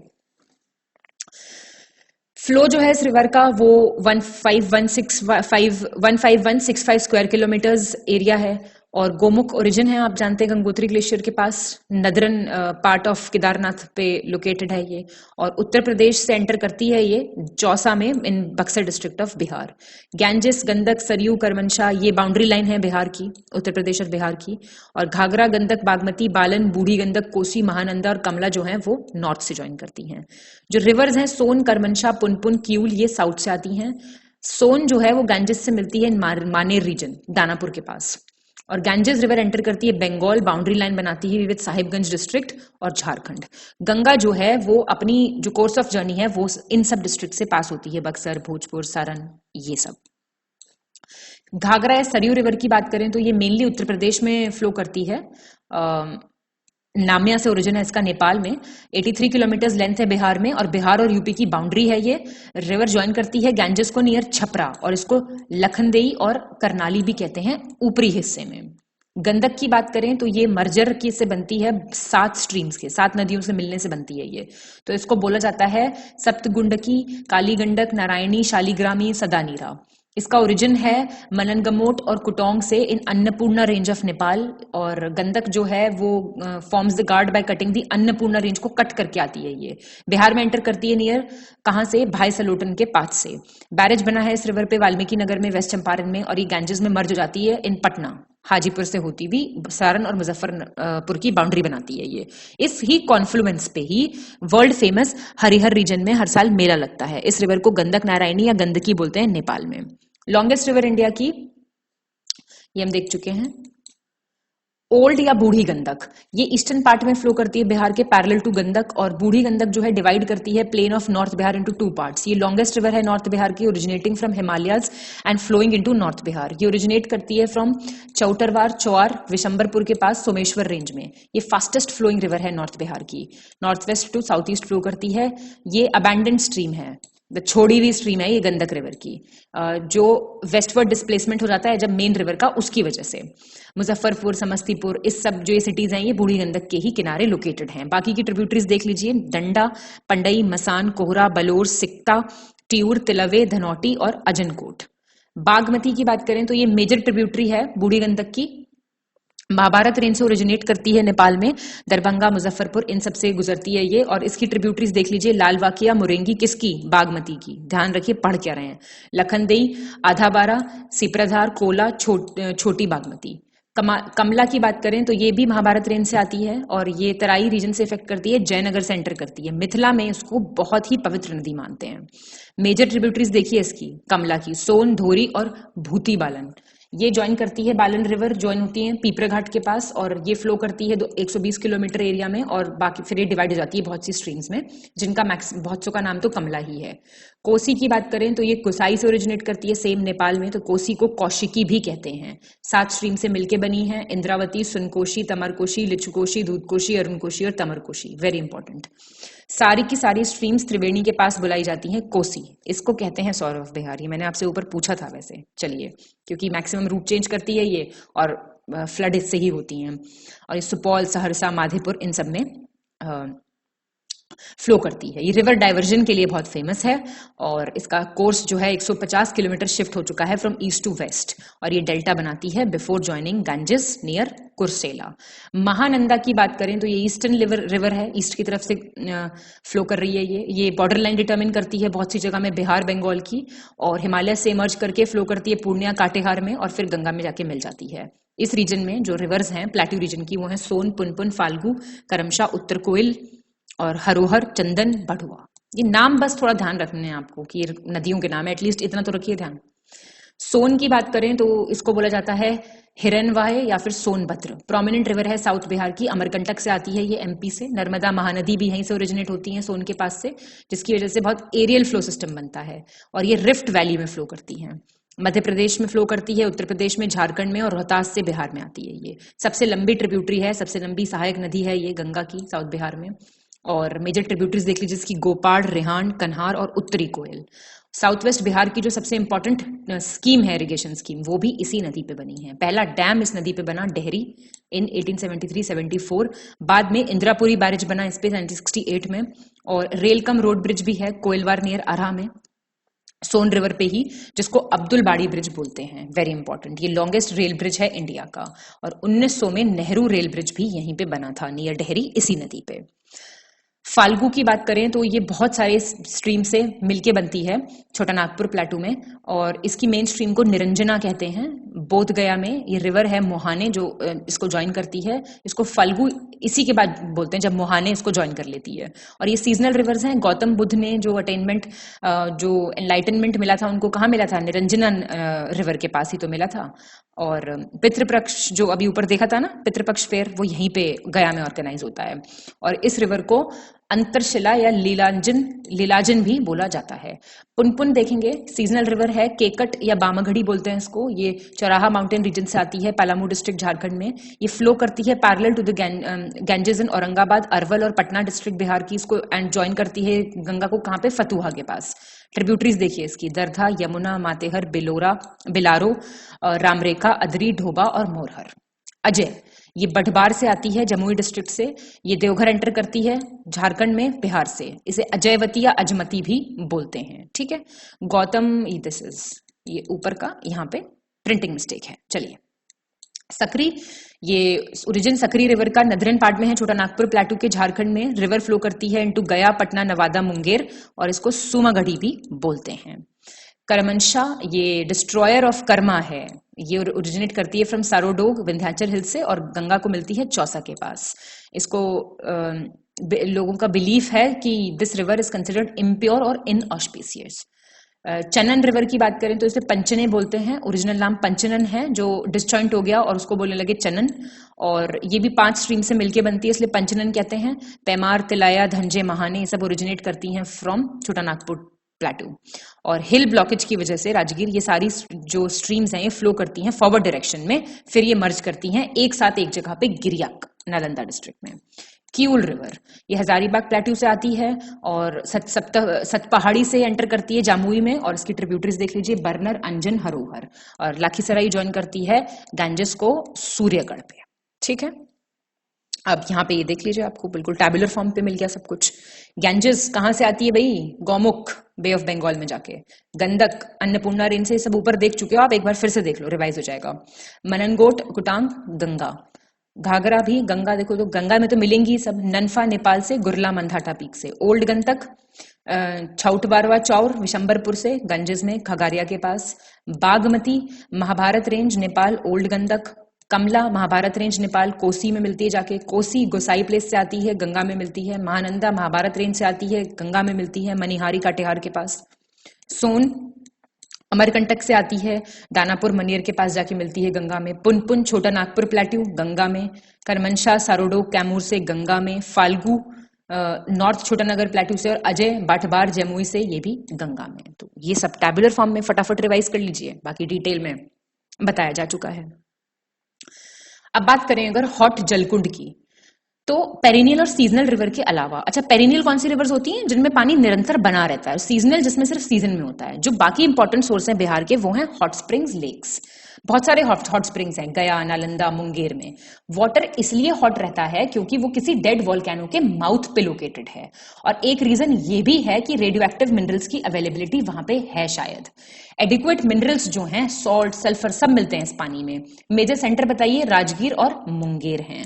पढ़े थे ना आप लोगों ने, मैंने कहा था राजगीर और मुंगेर में है सारे। और इनके एक फीचर ये होता है कि जो टेम्परेचर होता है ना पूरे साल भर एक ही रहता है इस पानी का। तो मेजर हॉट स्प्रिंग कौन से हैं राजगीर में? सप्तधर, ब्रह्मकुंड, याद आ रहा है? कुछ नहीं आ रहा? सूर्यकुंड, मखदूम कुंड, नानाकुंड, गोमुख कुंड। और इन सोर्सेज में से सबसे गर्म पानी जो है वो ब्रह्मकुंड में से है। बताइए 87 डिग्री सेंटीग्रेड पानी पहुंचता है और बाकी का 70 degree. Hot water spring Munger वाले देख लीजिए फटाफट से।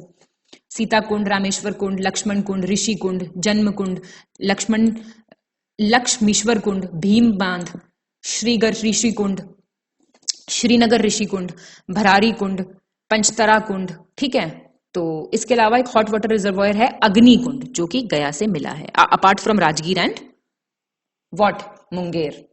चलिए यहाँ पे देख लीजिए ब्रह्मकुंड बिहार का हॉटेस्ट है। कितना है इसका? अभी टेम्परेचर देखा ना ऊपर, सप्तधरा। देखो बार बार तो रिवाइज कराया जा रहा है आपको, पहले पढ़ाया जा रहा है, फिर टेबल भी बना के दी जा रही है। ये काम वैसे आपका था करने का। इस टेबल को पढ़ के कोई बंदा नोट्स बनाएगा तो वो ये बनाएगा, ठीक है? तो ये भी आपको बने बनाए दे दिए गए हैं। देखते जाइए वीडियो और प्रिपेयर करते जाइए। कुछ मेजर वाटरफॉल्स देख लीजिए बिहार के, और वाटरफॉल का नाम, रिवर और प्लेस। ककलोट ये स्ट्रीम है जो कि कोडरमा प्लेटू से आती है, ककलोट में। सुकालदरी कन्हर रिवर रोहतास में। धुआंकुंड, कावा ढोबा, ताराचंदी है जगह। दुर्गावती नदी पे, छनपरपार रोहतास में। जिहिरकुंड, फुलवारिया नदी, जिहिरकुंड। तमासिन, माहे, खोरीधा, असाने, ये सब रोहतास वाले हैं, देखिए सारे रोहतास के हैं ये। Rakim Kund, Kaighat. Okhrin Kund, Gopath river. Suara, eastern Suara river. Deodar, Karmanasha river. Tilhar Kund, western Suara river. ठीक है, ये आपके वाटरफॉल्स हो गए। अब लेक्स की बात करें तो लो स्लोप है प्लेन्स में, तो वेलोसिटी रिवर की थोड़ी कम हो जाती है, जिसकी वजह से भाई सेडिमेंट्स का लोड नहीं उठा पाती है रिवर, तो एलोंगेटेड स्ट्रीम्स बनने लगती हैं, जैसे कि गोकुर लेक रिवर्स से बनता है, जैसे गंगा, बूढ़ी गंडक, इन सब से। और मेजर लेक देख लीजिए प्लेन्स में बिहार के, कन्वरताल, कुशेश्वर स्थान lake, Gogha lake, Simri Bakhtiyarpur lake, Udaipur lake. और कुछ लेक सबमर्ज्ड एरियाज में, जो सबमर्ज्ड एरिया हैं उनमें किस नाम से बुलाए जाते हैं? ऊपर देख चुके हो आप ये सब, ताल, चुआर और माना, और इनको बोलते हैं वेटलैंड्स। अब मेजर लेक देख लो जरा। कन्वर लेक मझौली विलेज में, बेगूसराय में। लार्जेस्ट गोखुर लेक है ये एशिया का, important, eruption of Gandak river से बना है ये। कुशेश्वर लेक, ये कुशेश्वर दरभंगा में है ये, ठीक है। बर्ड सेंचुरी भी इसको डिक्लेयर किया जा चुका है 1972 से। गोघा लेक ये मनिहारी में है, काटीहार डिस्ट्रिक्ट में। और बहुत से स्मॉल लेक्स हैं इसके अराउंड। सोर्स ऑफ वाटर इस लेक का मानसून रेनफॉल है और महानंदा रिवर का पानी। सिमरी बख्तियारपुर लेक, ये सिमरी बख्तियारपुर में है, सहरसा डिस्ट्रिक्ट में। ये छोटे छोटे लेक से मिलके बना हुआ है, जमुनिया, सर्दिया, ये सब से मिलके। अब वेटलैंड देख लीजिए जरा, लोकेशन और डिस्ट्रिक्ट, ये थोड़ा इंपॉर्टेंट है। कन्वर लेक मंजौहल में, बेगूसराय। कुशेश्वर स्थान lake, Kusheshwar place, Darbhanga. Ghogha Chhap lake Manihari, Katihar में। Simri Bakhtiyarpur lake, Simri Bakhtiyarpur, Saharsa. Udaipur lake, Udaipur, west Champaran. Bhusara Mann, Bhusara, Muzaffarpur. Brahmpura माना, मुजफ्फरपुर, मुजफ्फरपुर। केसरिया चौर, मोतिहारी, ईस्ट चंपारण। चैता चौर, पीपरी पकरी, वेस्टर्न चंपारण। मानसी चुआर, फूलिया खार, खगाड़िया लेक। भरतुआ चुआर, भरतुआ, मुजफ्फरपुर। भगवा चुआर, बालुआ बाजर, सहरसा। ये सहरसा के ये सारे इकट्ठा देख लीजिए, ये सब यहां तक। मुरादपुर चुआर, मुरादपुर, सहरसा। परबा मुराली, कुमारगौज, बोरा चुआर, खरकटा ताल। और भगवा चुआर हो गया आपका बलुआ बाजर। और हरिया चुआर हो गया आपका अकीलपुर, सरन में। और रघोपुर हो गया मांझीपुर, मनालिया, पटिया, वैशाली में। तो ये सारे वेटलैंड्स हो गए। ये भी आपको डेटा फॉर्म में मिल गया है, टैबुलर फॉर्म में। पढ़ लीजिए एक दो बार, तो थोड़ा बस नाम फेमिलियर कर लीजिए, बाकी तो आपको रिकॉग्नाइज करना है वहां पे ऑप्शन। तो ये हमने ये सब चीजें इंपॉर्टेंट वाली देख ली यहाँ पे। अब हम क्लाइमेट और सॉइल देखेंगे बिहार का। बिहार सब ट्रॉपिकल रीजन में लोकेटेड है, तो मानसून विंड से इफेक्ट होगा क्लाइमेट। तो ये रीजन है मानसून क्लाइमेट का। और जो क्लाइमेट यहाँ पे है वो है ह्यूमिड सब ट्रॉपिकल। अच्छा, लैटिट्यूड का सबसे ज्यादा फर्क पड़ता है क्लाइमेट पे किसी भी जगह के। बाकी के फैक्टर्स कौन से होते हैं? बेसिक एनसीईआरटी है ये, का सवाल है ये। Altitude, distance from sea, direction of wind, forest, sea current, amount of rainfall और डायरेक्शन ऑफ माउंटेन। अब इस सब में से जो बिहार के क्लाइमेट को फैक्टर्स इफेक्ट कर रहे हैं वो है latitude, altitude, distance from the sea और amount of rainfall. Latitudinal point of view से हमने देखा था नॉर्थ में लाई करता है ट्रॉपिक ऑफ कैंसर के, तो जो पूरा बिहार है वो सब ट्रॉपिकल जोन में है। ईस्टर्न पार्ट जो है बिहार का, अरारिया, किशनगंज, काटेहार, ये सब इनका ह्यूमिड क्लाइमेट है क्योंकि रेनफॉल ज्यादा है। नॉर्थ वेस्टर्न पार्ट में थोड़ा सेमी एरिड क्लाइमेट है। हिमालय की जो पोजीशन है नॉर्थ में वो अफेक्ट करती है स्टेट को। जो स्टीमी एयर आती है बे ऑफ बंगाल से वो टकराएगी हिमालय से और क्या होगा, रेनफॉल हो जाएगी ना। पानी उठाया कहां से हवा ने, बे ऑफ बंगाल से, कहां पे टकराई, हिमालय से, बारिश हो जाएगी। और अमाउंट ऑफ रेनफॉल डिक्रीज कैसे कैसे करेगा, ईस्ट से वेस्ट करेगा। साइक्लोन्स जो हैं बे ऑफ बंगाल से मई, जून में, अक्टूबर, नवंबर में भी इंपैक्ट डालते हैं क्लाइमेट पे स्टेट के। टेम्परेट साइक्लोनिक रेनफॉल होती है विंटर्स में, किसकी वजह से, वेस्टर्न डिस्टर्बेंसेस की वजह से। बेसिक ज्योग्राफी का सवाल है ये। बिहार एक लैंडलॉक्ड स्टेट है जिसकी वजह से कॉन्टिनेंटलिज्म अफेक्ट करना चाहिए क्लाइमेट पे, लेकिन रिमेन रहता है, मतलब मॉइस्ट रहता है ये मोस्ट ऑफ द ईयर। इसी वजह से जो बिहार का क्लाइमेट है उसको मॉडिफाइड कॉन्टिनेंटल क्लाइमेट कहते हैं, ना कि कॉन्टिनेंटल। तो ये रीजन याद रखना, ठीक है। 3 तरह के सीजन्स हैं प्रेशर डिफरेंस की वजह से, summer season, rainy season, winter और ऑटम सीजन। समर सीजन देखिए मार्च से स्टार्ट होता है, उत्तरायण की वजह से होता है, सन के टेम्परेचर स्टार्ट हो जाता है इंक्रीज करना। मई आते आते टेम्परेचर काफी बढ़ जाता है, मई हॉटेस्ट मंथ है। एवरेज टेम्परेचर 35 to 45 रहता है। टेम्परेचर बढ़ने की वजह से प्लेन्स का जो एरिया होता है, मतलब प्लेन्स जो हैं वो एरिया ऑफ लोलैंड बन जाते हैं। तो साइक्लोनिक स्टॉर्म ओरिजिनेट होता है बे ऑफ बंगाल से मई जून में। इसकी वजह से ईस्टर्न पार्ट्स में बारिश होती है। इस तरह के साइक्लोनिक स्टॉर्म को क्या बोलते हैं, नॉर्वेस्टर या फिर काल वैशाखी। गया जो है हॉटेस्ट डिस्ट्रिक्ट है, मैंने आपको बताया था ऊपर। रेनी सीजन मिड जून से मिड अक्टूबर तक। समर सीजन के बाद क्या होगा, लो प्रेशर एरिया डेवलप हो जाएगा बिहार प्लेन पे। ये जो है मानसून ट्रफ की तरह एक्ट करेगा और क्या करेगा, मानसून विंड को अट्रैक्ट करेगा। बिहार सबसे ज्यादा रेनफॉल रिसीव कहां से करता है, साउथ वेस्ट मानसून से या समर मानसून से। मानसून कब आता है, 10 जून तक, और 15-20 जून तक स्प्रेड होने लगता है। सबसे पहले किशनगंज में, फिर मोस्ट, इसलिए ये सबसे ह्यूमिड डिस्ट्रिक्ट है। और जून से सितंबर में पटना में 105 सेंटीमीटर ऑफ रेनफॉल होती है। उसके बाद विंड जो है वो वेस्ट की तरफ जाने लगती है, रेनफॉल डिक्रीज होने लगती है और ह्यूमिडिटी जो है 80 to 90% वेरी करती है इस सीजन में। मॉनसून की वजह से और हिमालयन माउंटेन पे स्ट्राइक की वजह से शिवालिक रीजन, तराई रीजन, नदरन प्लेन, ये सबको पे बहुत बारिश होती है और साउथ में कम बारिश होती है। सब आप ऊपर देख चुके हैं। और जो ब्रांच है मानसून विंड की वो एंटर करती है छोटा नागपुर प्लेटू, वहां पे रेनफॉल करती है वो। मिड अक्टूबर तक आते आते मानसून बिहार को छोड़ने लगता है, विंड मूव करने लगती है ऑपोजिट डायरेक्शन में, जिसको क्या कहा जाता है, रिटर्न ऑफ मानसून या फिर रिट्रीट ऑफ मानसून। इस टाइम पे नवंबर में जेट स्ट्रीम एयर आ जाती है जो कि शेप ले लेती है सदर्न कोल्ड एयर की हिमालयाज में। यही रीजन है for the origin of monsoon. ये एक ऑटम सिचुएशन है, ठीक है। विंटर सीजन कब से स्टार्ट होता है, नवंबर से। मेन फीचर क्या है, क्लियर स्काई, कूल एयर। ये लैंड से सी की तरफ पे थोड़ी थोड़ी स्पीड में ब्लो करना स्टार्ट करती है, मतलब कि एंटी साइक्लोनिक सिचुएशन अराइज हो जाती है। एवरेज टेम्परेचर यहाँ पे 16 डिग्री सेंटीग्रेड रहता है और मिनिमम टेम्परेचर रहता है 4 to 10। जनवरी सबसे ठंडा महीना होता है। लाइट रेनफॉल भी होती है ड्यू टू वेस्टर्न डिस्टर्बेंसेस, और फ्रॉस्ट भी होता है क्योंकि ठंड काफी बढ़ जाती है, जिसकी वजह से क्रॉप्स को भी नुकसान होता है, स्पेशली आलू, पोटैटोज। जनवरी में टेम्परेचर ड्रॉप हो जाता है काफी लो लेवल पे, जिसकी वजह से सर्द हवाएं, कोल्ड वेव जिसको बोलते हैं, वो चलती हैं, जो फिलहाल चल रही हैं।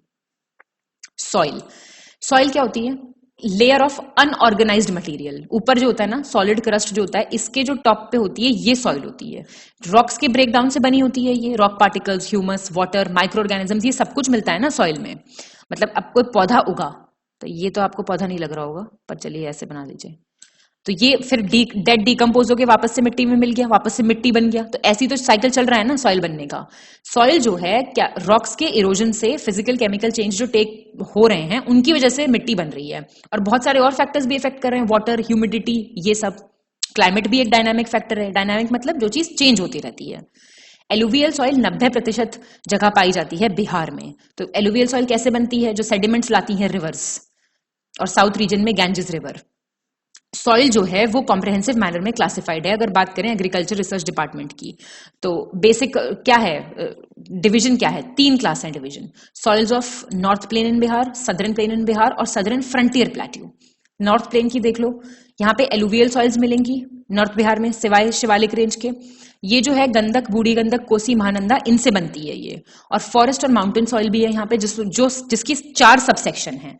सब हिमालयन माउंटेन सॉइल ये कहाँ पे मिलती है? नॉर्थ वेस्टर्न पार्ट चंपारण में, सोमेश्वर रेंज के पास। रेनफॉल काफी होती है यहाँ पे माउंटेन स्लोप्स पे, तो सॉइल जो होगी वो थिन होगी, फर्टाइल होगी, क्ले सॉइल होगी, जिसका कलर जो होगा वो लाइट ब्राउन और येलो होगा। ह्यूमिडिटी यहाँ पे ज्यादा होती है, ज्यादा रेनफॉल की वजह से। सॉइल रिच होगी किसमें? ऑर्गेनिक मैटर में। पैडी, मेज, बार्ले ये सब इसमें उगाई जा सकती हैं। तेराई सॉइल की बात करें, कलर जो है सॉइल का क्या है? लाइट ब्राउन या येलो। यहाँ पे लाइम सफिशिएंट अमाउंट में होता है। ये जो सूटेबल है किसके लिए? पैडी, जूट और शुगर केन के लिए। इस सॉइल को बाल सुंदरी सॉइल भी कहते हैं। थोड़ी सी एल्कलाइन होता है इसका नेचर, और ये लाइम और पोटैश में काफी रिच होती है। ओल्ड एलुवियल या फिर बंगर सॉइल, इसमें फॉस्फोरस और नाइट्रोजन नहीं होता। ये शुगर केन के लिए काफी सूटेबल है, क्योंकि थिकनेस होती है, मतलब मोटाई काफी सही है, मॉइस्चर होल्ड कर पाती है ये सॉइल। और ब्राउन और व्हाइट कलर की होती है। मेज, शुगर केन, पैडी ये सब इसमें उगाए जा सकते हैं। खादर सॉइल, ये जो रिवर्स एक्यूमुलेट कर लेते हैं सेडिमेंट्स फ्लड्स के बाद, उससे नई सॉइल बनती है, नई जालोड़ मिट्टी होती है, ये जिसे खादर सॉइल बोलते हैं। काफी इंपॉर्टेंट मिनरल एलिमेंट्स इसमें पाए जाते हैं। डार्क ब्राउन कलर की होती है, इसमें छीका का प्रीडोमिनेंस होता है, ज्यादा होता है। सैंड जो है इसमें पाया जाता है लार्ज क्वांटिटीज में। गांजेस वैली, गंडक, बूढ़ी का यहाँ सब जगह ये मिलती है। पैडी काफी अच्छा होता है इसमें। और नॉर्थ ईस्टर्न बिहार में काफी रेनफॉल होती है, तो जूट कल्टिवेशन यहाँ पे होता है। नाइट्रोजन इसमें कम पाया जाता है। सदर्न प्लेन की बात करें अगर बिहार के, तो सॉइल ऑफ सदर्न प्लेन देखें तो ये साउथ में पाया जाएगा गैंजेस रिवर के। एलुवियल सॉइल साउथ बिहार की कैसे बनी है? सोन, पुनपुन, फाल्गु, इन सब ट्रिब्यूटरीज ने डिपोजिशंस बनाए, तो ये एलुवियल मिट्टी बन गई। अब ये भी फर्दर डिवाइडेड है 4 सब क्लासेस में। कगरी सॉइल, ताल सॉइल। कगरी सॉइल जो है ये एम्बैंकमेंट में मिलती है, बैंक्स पे, रिवर्स के। और ये थिक ट्रेमर के तौर पे, मतलब मोटाई काफी होती है इसकी। गांजेस, सोन, कीउल, पुनपुन इन सब की किनारों पे मिलती है ये। और इसमें लाइम काफी होता है, लाइट ब्राउन कलर की होती है। इसमें मेज, बार्ले, मस्टर्ड, चिली ये सब उगता है। ये लोलैंड्स में मिलती है ताल सॉइल, जो कि हमेशा फ्लडेड रहता है। और ये कगरी सॉइल, कगरी साउथ ऑफ बक्सर और भागलपुर रीजन में स्प्रेड करती है। ब्राउन मोटे मोटे पार्टिकल्स होते हैं इसमें। ये काफी फेमस रहती है पल्स प्रोडक्शन के लिए, लेंटेंस के लिए। ओल्ड एलुवियल, करैल और केवल सॉइल, इसका एक्सपेंशन देखेंगे तो साउथ ऑफ ताल रीजन से बक्सर में, भोजपुर, नॉर्थ गया, इन सब जगहों पे है। यहाँ पे रीजनल वेरिएशन काफी मिलेंगे, क्योंकि एरिया बहुत बड़ा हो गया ना इसका कलर जो है डार्क ब्राउन से येलो होता है। सैंड, सिल्ट, टीक ये सब मिला हुआ होता है सॉइल में। पैडी, व्हीट, मिलेट ये सब अच्छा होता है इसमें। बाल्थर सॉइल, ये छोटा नागपुर प्लेट्यू, सदर्न प्लेन जो है गैंजेस का, उसके कॉन्फ्लुएंस पे मिलती है। ये पतली सी स्ट्रिप में फैली हुई है, रेड येलो कलर की होती है। छोटे छोटे पत्थर मिलते हैं इसमें, पेबल्स, और रेड कलर भी होता है इसका। एसिडिक सॉइल है ये, और पानी काफी एब्जॉर्ब कर लेती है। आयरन पाया जाता है इसमें। इरोजन की वजह से इसमें क्या होता है, एग्रीकल्चर की पॉसिबिलिटी थोड़ी कम रहती है, लेकिन मेज, जवार, मिलेट ये सब इसमें उगाए जाते हैं। अब आप देखेंगे soils of southern frontier plateau. ये जो है ये रेजिडुअल सॉइल्स है, रेड और येलो कलर की। मार्जिनल प्लेट्यू में पाई जाती है साउथ बिहार के। ये जो सॉइल है ये 2 सब क्लास में डिवाइडेड है। Red sand clay of Kaimur mountain और रेड येलो सॉइल। ये जो सॉइल है रेड सैंड क्ले, ये पाई जाती है कैमूर और रोहतास के प्लेट्यू एरिया में। इसमें रेड सैंड और लेटराइट के ट्रेसेस पाए जाते हैं। नेचुरल वेजिटेशन का काफी अबंडेंस है इस एरिया में। ऑर्गेनिक मटेरियल ज्यादा होते हैं, थोड़ी कम फर्टाइल है ये सॉइल। यहाँ पे जो मेन क्रॉप्स होती हैं वो है मिले, कॉर्न, मंडुआ ये सब। रेड येलो देखें तो Jamui district, south east Bihar की, खड़गपुर हिल, मुंगेर के, बंका, नवादा, इन सब जगहों पे ये पाई जाती है। ये जो सॉइल है ये फॉर्म्ड है by the fragmentation of rocks, मतलब टूटना रॉक्स का, लाइक ग्रेनाइट, नीस ये सब। इसका रेड कलर क्यों होता है? इंपॉर्टेंट फैक्ट है ये, क्योंकि इसमें आयरन एलिमेंट प्रेजेंट होता है और न्यूट्रिएंट्स और ह्यूमस कम होता है। इनफर्टाइल है ये सॉइल, यहाँ पे ये मोटा अनाज वगैरह ही उगाया जा सकता है। तो ये आपने सॉइल्स मेन देख ली बिहार की। फॉरेस्ट्स और वाइल्ड लाइफ देखेंगे। बिहार एक स्टेट है प्लेन एरिया वाला। नेचुरल वेजिटेशन ज्यादा इको फ्रेंडली नहीं है, क्योंकि पॉपुलेशन काफी ज्यादा है और एग्रीकल्चर लैंड पे प्रेशर है। मॉनसून क्लाइमेट है। मेजर फैक्टर जो डिटरमिन करता है वेजिटेशन को वो ये है कि कितनी बारिश होती है। शिवालिक रेंज का जो एलिवेशन है और जो कैमूर रीजन का माउंटेन रेंज है वो इफेक्ट करेगा नेचुरल वेजिटेशन को। देखो ज्योग्राफी से ही सब कुछ है किसी पर्टिकुलर जगह पे। तो रेनफॉल की बात करें तो नेचुरल वेजिटेशन जो है वो दो तरीके की है, ह्यूमिड डेसिडुअस फॉरेस्ट और dry deciduous forest. Humid deciduous की बात करें तो ये वो एरियाज हैं जहां पे 120 सेंटीमीटर से ज्यादा बारिश होती है।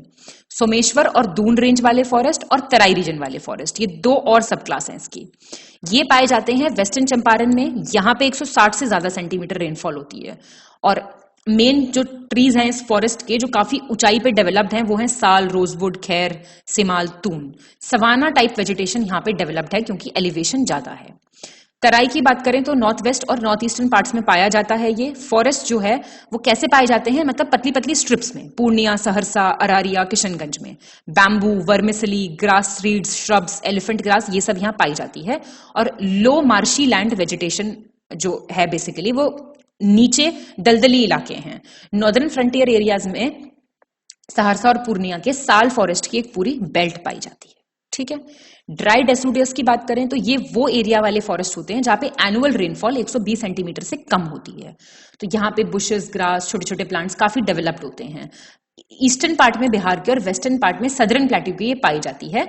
और ये कहाँ पाया जाता है, dry plateau region of Kaimur, Rohtas, गया, इन सब डिस्ट्रिक्ट्स में। और ट्रीज देखिए जरा, शीशम, महुआ, खैर, पलाश, असान, आमला, अमलतास, एबनी, ऐसी ट्री यहाँ पे पाई जाती हैं। अच्छा, जो ये ट्रीज होंगी ये सॉफ्टवुड होंगी या हार्डवुड होंगी, बताइए जरा मुझे कमेंट डाउन करके। अब अगर बात करें प्रोटेक्शन ऑफ फॉरेस्ट्स और मतलब कैसे प्रोटेक्टेड हैं बेसिकली फॉरेस्ट, तो 3 कैटेगरी में डिवाइडेड है, प्रोटेक्टेड, रिजर्व्ड, अनक्लासिफाइड। प्रोटेक्टेड वो फॉरेस्ट है जहां पे कोई एनिमल्स नहीं अलाउड हैं ग्रेज करने के लिए या वुड कटिंग कुछ नहीं हो सकता यहाँ पे, ये गवर्नमेंट प्रोटेक्शन के अंडर है। और रिजर्व्ड फॉरेस्ट कौन से हैं, जहां पे गवर्नमेंट परमिशन देती है कि चलिए आप गाय भैंस चरा सकते हैं, कटिंग और picking of would limited quantity में हो सकती है। अनक्लासिफाइड में कोई गवर्नमेंट रिस्ट्रिक्शन नहीं है, आप अपने मवेशी चराओ, वहां पे टिम्बर काटो, सब करो, लेकिन रिस्पेक्टिव पर्सन को चार्ज किया जाएगा इन सब एक्टिविटीज के लिए। फॉरेस्ट वेल्थ की बात करें तो जो चीज फॉरेस्ट से मिलेगी वही तो फॉरेस्ट वेल्थ है। बहुत से मेजर और माइनर प्रोडक्ट्स मिलते हैं फॉरेस्ट से। क्या क्या, साल, ये माउंटेन स्लोप्स में और लोलैंड एरियाज में मिलता है। बहुत कीमती लकड़ी होती है इसकी, हार्ड होती है और ड्यूरेबल होती है। Construction of house, floors, furniture में, रेल कोचेस में ये सब यूज होता है। रोजवुड, ये कहाँ पाया जाता है, साउथ ईस्टर्न पार्ट में बिहार के। इसकी वुड एकदम स्मूथ है, शार्प है। ये जो वुड है ये commonly used in furniture industry है। सिमल लाइट, सॉफ्ट और वाइट होती है। ये ना बॉक्स वगैरह, पैकिंग वगैरह के बॉक्स होते हैं ना, और जो खिलौनों के मैन्युफैक्चरिंग होती है उसमें ये यूज होता है। और ये तराई रीजन में मिलता है ये। इसका कॉटन जो होता है वो डोमेस्टिक और मेडिकल फील्ड्स में भी यूज होता है।